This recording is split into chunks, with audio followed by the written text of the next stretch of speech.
So you're coming down to your last 20 minutes in an event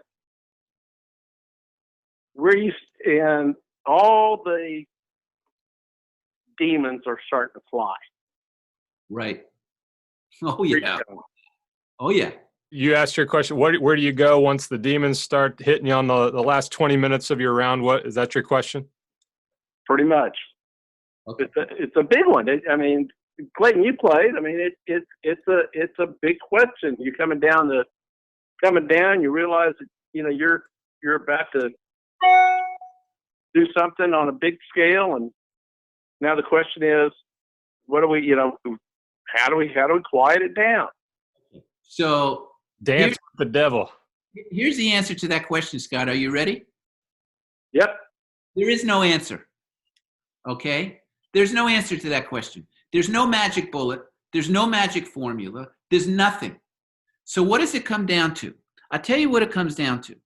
It comes down to your ability to access silence under pressure situations in those 20 minutes. So what does that have to do with? Okay? That has to do with a lot of factors. None of them golf related. All off the course issues. Okay? That has to do with your level of fear. Okay? Now, fear doesn't just show up because you're having a bad hair day, okay? Now, every professional athlete experiences fear. I don't care who it is.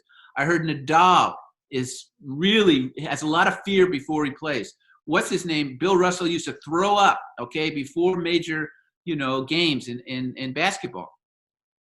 It's impossible to be an athlete and not have fear. We all have it, okay? The question is that when it passes a threshold level and it intercepts that signal and allows the prefrontal cortex to go online, that's when the issue comes in. So you have to ask yourself, after you have that fear, because before you make it as a champion, you will have fear and you will choke your brains out. It's just inevitable. Except, if you're a guy like Tiger or Jack, who are, once or twice in a lifetime kind of guys, right? So you have to ask yourself, where does the fear come from? And what I've identified, and this is an off the course, in a way, come to Jesus meeting that you have to have with yourself and get everything out in the open. Fear of failure, fear of success, playing for somebody else, not comfortable in your own skin, or not worthy. Because and we all have that to a certain degree, every one of us. But again, if it reaches past that threshold point, so after the round, after you choke, after you have that fear, which is part of the learning process of being a professional athlete, you have to come to terms with yourself, okay? Why? It's not that I had it. It's not that can I take a magic bullet so I don't have it again? No, it's I want to understand why I had it. And then work on that area of your life so that when you are faced with the same situation, and if you're good enough, you will be faced with the same situation, that you'll be able to contain it and still have that freedom to finish the deal.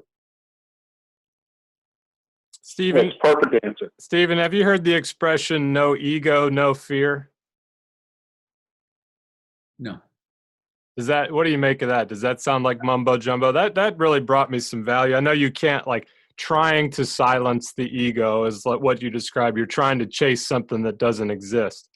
But if you have the realization that you have control over your awareness, you can choose what you are aware of, and that effectively quiets down the ego. That was one way I heard of explaining, if you don't have the ego online, fear is tied to the ego dying, basically. So as long as that guy is sleeping, you're not going to be as fearful. But there's no magic bullet to not be afraid out on the golf course. Anyone who says there is, let them go and compete and take the bullet themselves, okay?